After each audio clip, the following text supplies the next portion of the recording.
What's up, guys? I'm gonna make a video on answering some questions that I've had. One question is, how do I run sound on DC? Got another question on isolation, which I will be showing. And I don't know, I'll just show a couple other things. But first of all, the sound on DC. Well, if you buy an Athearn or Athearn Genesis with sound, it will automatically come with this remote. And all of Athearn's engines come with it. And what it does, turn the sound back on. To turn the sound on, you just turn the transformer on. If you have one like this, it's like around 40. But if on this one, I just turn it a little bit. So 1 does the bell, 2,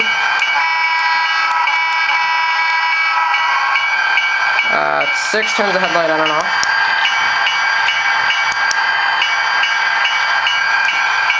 'If I just press it once, off.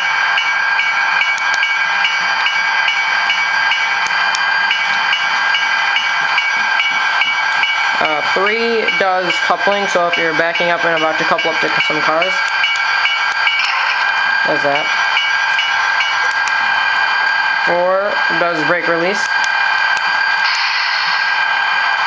And on some of these, the only reason sometimes I'm pressing it and it's not working is because it has to go to the track. You know, a lot of tracks like this, it will sometimes go to the wrong track, the frequency or whatever. And 5 turns it to idle.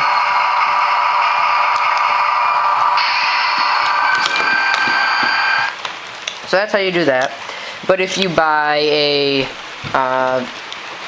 different kind of engine, you know, Atlas, Kato, Broadway Limited, one of those engines with sound, I forgot the name of the company, but they sell controllers like this, and you can buy one off of them. I forgot their name.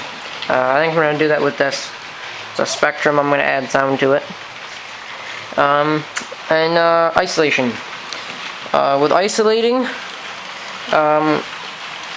you could do it in one of 2 ways. You can isolate both the rails, but that's a pain, so I always just isolate one. So what you're going to do is put regular couplers on one rail, all the way down, and then on this rail, you're going to put isolation. Whatever you want to isolate, you got to put one rubber here, a rubber connector. Go down to, you know, at your hobby shop and buy rubber connectors.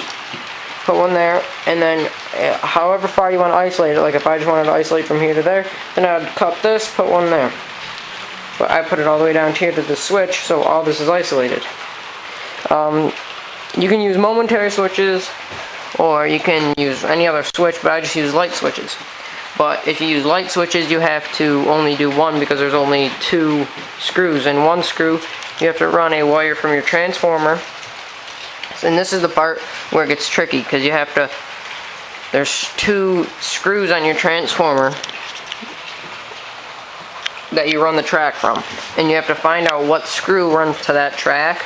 So you have to run the right wire on one of the 2 screws to your track, or no, I take that back. You do one, but it has to be the same as your track, but you run the wire to this screw, one of the screws, and then you run the other wire from your track to the other screw. So you have 2 wires. This one is for the transformer, and this one is to the track. So they're off right now. And if I was to turn, this one does those NS SD40, so if I turn it on, they start to go.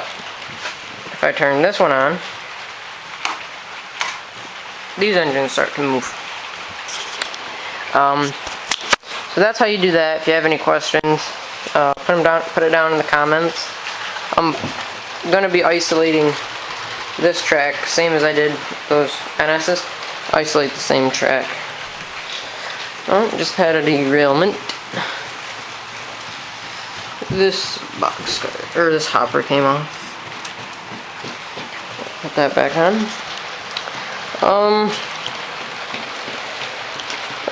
Trying to think what else. Probably gonna be posting a weathering video here in a little bit. Probably tomorrow I'll be posting a weathering video.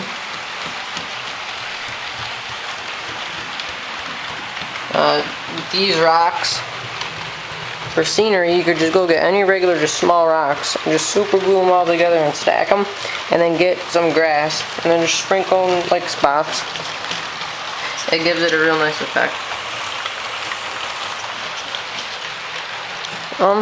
So that's about it. If you have any questions, ask them. Gonna be doing some more weathering videos.